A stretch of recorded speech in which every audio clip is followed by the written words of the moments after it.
Hi friends, మనం ఇప్పుడు ఆంధ్రప్రదేశ్లోని బాపట్ల జిల్లాలో ఉన్న గుళ్ళకమ్మ నది ఒడ్డున ఉన్న అద్దంకి పట్టణానికి వెళ్తున్నామండి. ఈ వీడియో వచ్చి అద్దంకి పట్టణం గురించి, అద్దంకి టౌన్ గురించి తెలియని వాళ్ళకి తెలియాలనే ఉద్దేశంతో ఈ వీడియో తీస్తున్నాను. ఈ వీడియోను పూర్తి వరకు చూడండి. అలాగని ఎవరైనా కొత్త వాళ్ళు చూస్తుంటే మన పల్లెటూరు పిల్లలు యూట్యూబ్ ఛానల్ని సబ్స్క్రైబ్ చేసి సపోర్ట్ చేయండి. ఇంకా మనం వీడియోలోకి వెళ్ళిపోదాం పదండి.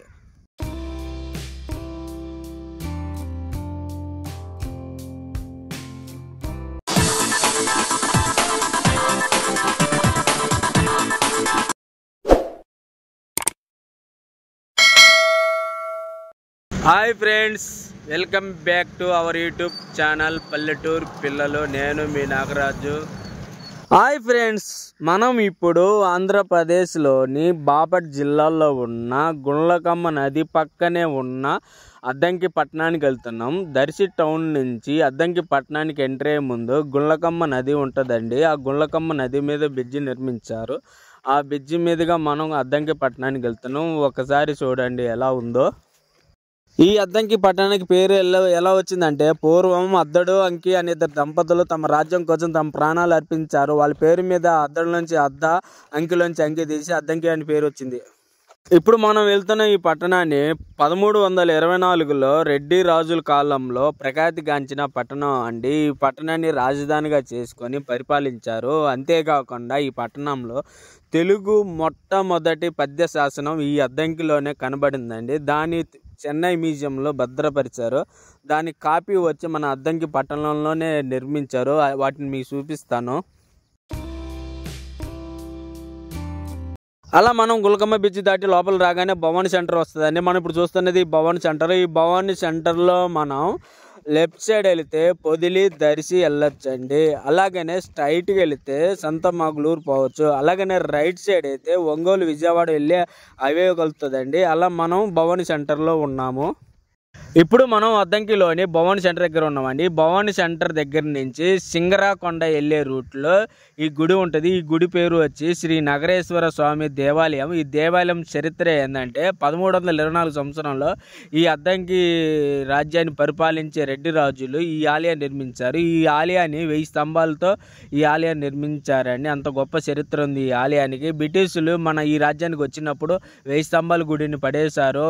ఇక్కడ ఉన్న ప్రజలు కొన్ని స్తంభాల వరకు నిర్మించి ఈ గుడిని మళ్ళీ పునర్నిర్మాణం చేశారు. అప్పటి నుంచి ఈ దేవాలయం ఇలా ఉందండి. ఈ గుడిని 1000 స్తంభాల గుడి అంటారు. అంత గొప్ప చరిత్ర ఉన్న ఈ గుడి అండి. ఒకసారి చూడండి ఈ గుడి ఎలా ఉందో.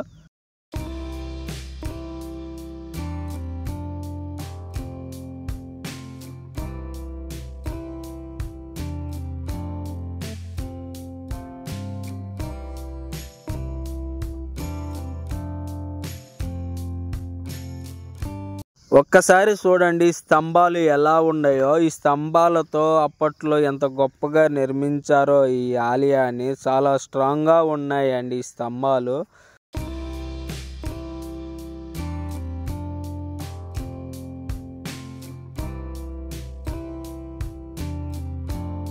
అలా మనం భవానీ సెంటర్లోని శివాలయం దర్శనం చేసుకోగానే ఆ భవానీ సెంటర్లోనే ఇంకో టెంపుల్ ఉందండి. ఆ టెంపుల్ పేరు వచ్చి శ్రీ వరసిద్ధి వినాయక స్వామి టెంపుల్. ఒకసారి ఈ టెంపుల్ కూడా దర్శనం చేసుకోండి. ఇప్పుడు మనం భవానీ సెంటర్లోని 1000 స్తంభాల గుడి అయిన శివాలయం తవ్వకాల్లో బయటపడ్డ తెలుగు పద్య శాసనం. ఈ శాసనం వచ్చి అద్దంకిలో ఒక చోట నిర్మించారండి. అసలు కాపీ వచ్చి చెన్నైలో ఉన్న మ్యూజియంలో ఉంది. దాని నకిలీ కాపీ మన అద్దంకిలోనే ఒక చోట ఉంచారు. ఇప్పుడు మనం అక్కడికి వెళ్తున్నాము. ఇంకా వెళ్దాం పదండి.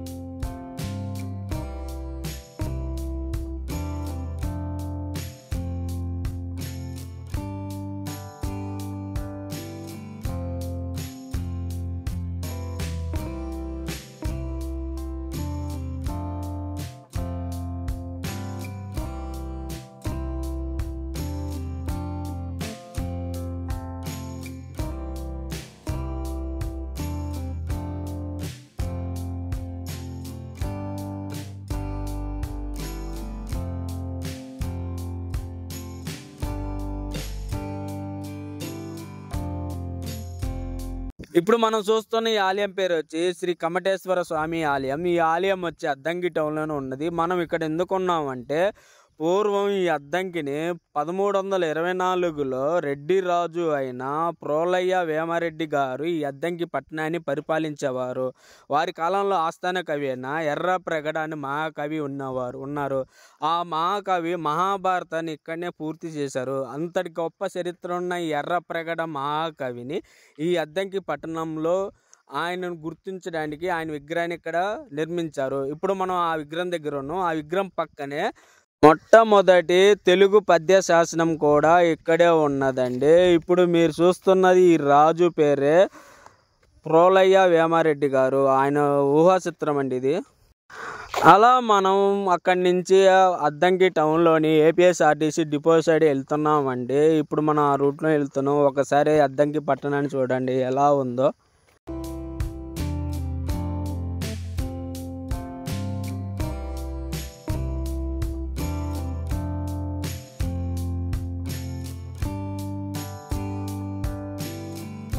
ఇప్పుడు మనం ఈ వీడియోలో అద్దంకి టౌన్లోని విఎన్ఎస్ మూవీ థియేటర్స్ చూస్తున్నామండి. ఇప్పుడు మీరు చూస్తున్నది విఎన్ఎస్ మూవీ థియేటర్స్.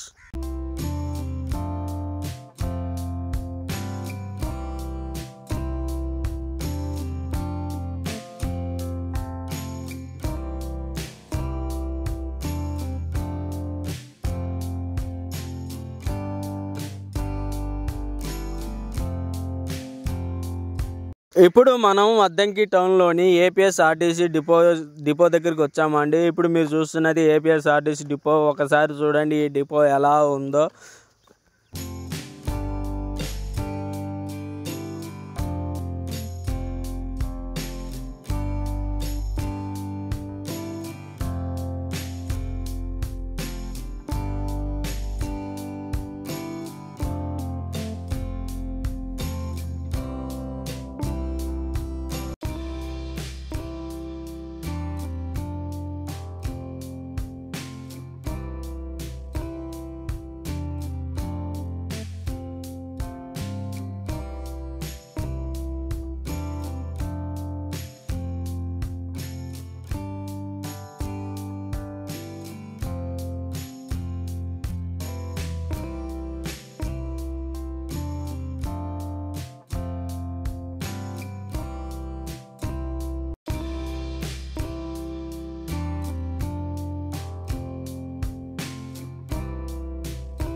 అలా మనం అద్దంకి టౌన్లోని ఏపీఎస్ఆర్టీసీ డిపో దాటి కొంచెం ముందుకు రాగానే శ్రీ పొట్టి శ్రీరాములు వారి విగ్రహం ఉంటుందండి. ఆ పొట్టి శ్రీరాములు విగ్రహం పక్కనే బజార్ ఉంటుంది. ఆ బజార్ని మినీ రోడ్ బజార్ అంటారు. ఒకసారి ఆ మినీ రోడ్ని ఏరియాని కూడా ఒకసారి చూద్దాం పదండి.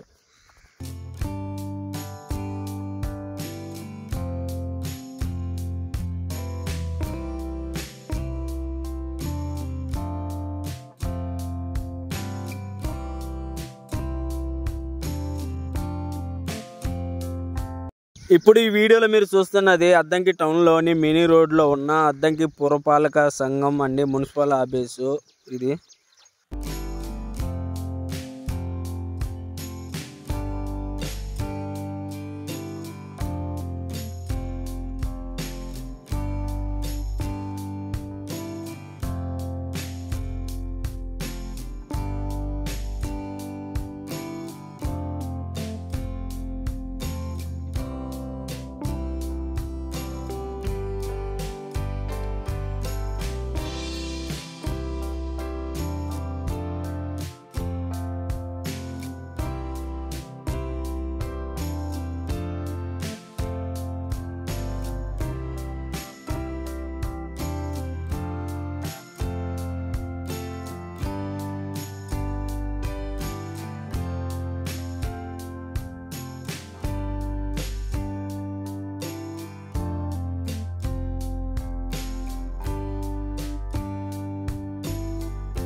అలా మనం అద్దంకిలోనే శ్రీ పొట్టి శ్రీరాముల వారి విగ్రహం దాటి కొంచెం ముందుకు రాగానే అంబేద్కర్ గారి విగ్రహం ఉంటుందండి. ఆ అంబేద్కర్ గారి విగ్రహం పక్కనే బజార్ ఉంటుందండి. ఈ బజార్ పేరు వచ్చి R&B రోడ్ బజార్ అండి. ఒకసారి R&B రోడ్ బజార్లో కూడా ఒకసారి చూద్దాం పదండి.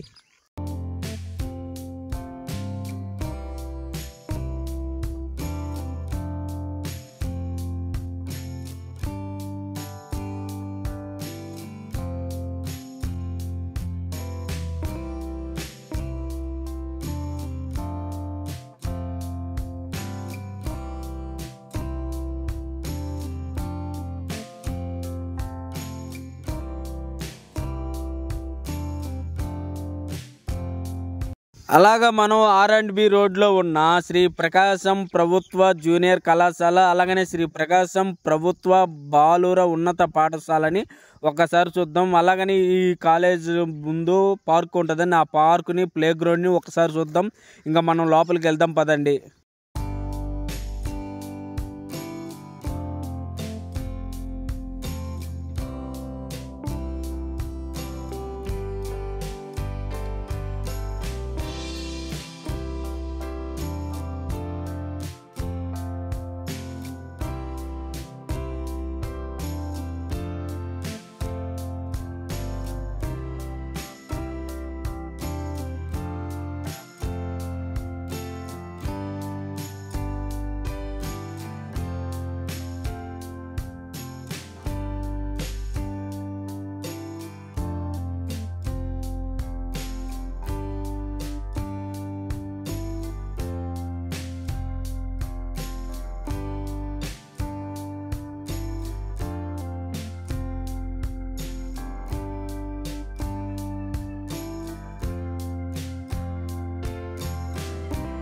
ఇప్పుడు మనం అద్దంకిలోని ప్రభుత్వ జూనియర్ కళాశాలలో ఉన్న ప్లే గ్రౌండ్ అండి. ఒకసారి చూడండి ప్లే గ్రౌండ్ ఎలా ఉందో.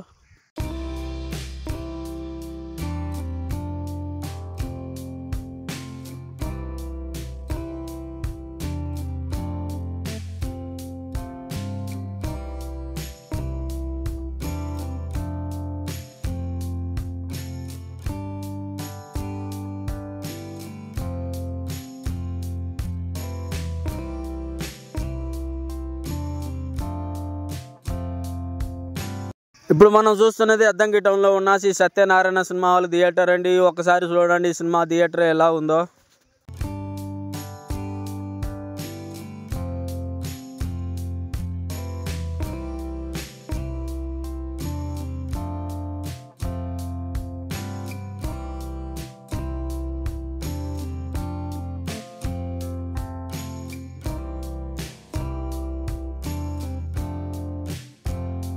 మనం ఇప్పుడు అద్దంకిలోని సత్రంబడి రోడ్ నుంచి అలాగనే భవన్ సెంటర్ వెళ్ళే దారి గుండా వెళ్తున్నాం. ఈ దారిలో మనకి పోస్ట్ ఆఫీస్ వస్తుందండి. అలా పోస్ట్ ఆఫీస్ దాటి కొంచెం ముందు రాగానే గవర్నమెంట్ హాస్పిటల్ వస్తుంది. అలా గవర్నమెంట్ హాస్పిటల్ దాటి కొంచెం ముందుకు పోగానే భవన్ సెంటర్ కలుస్తామండి. మనం భవన్ సెంటర్లో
ఈ అద్దంకి టౌన్ ఒకప్పుడు ఆంధ్రప్రదేశ్లోని ప్రకాశం జిల్లాలోని ఒక టౌన్ అండి. 2022 ఏప్రిల్ 4న ఆంధ్రప్రదేశ్ జిల్లాల విభజన కారణంగా ఈ అద్దంకి టౌన్ బాపట్ల జిల్లా పరిధిలోకి వెళ్ళిపోయింది. ఇప్పుడు బాపట్ల జిల్లాలో ఉందండి ఈ అద్దంకి టౌన్.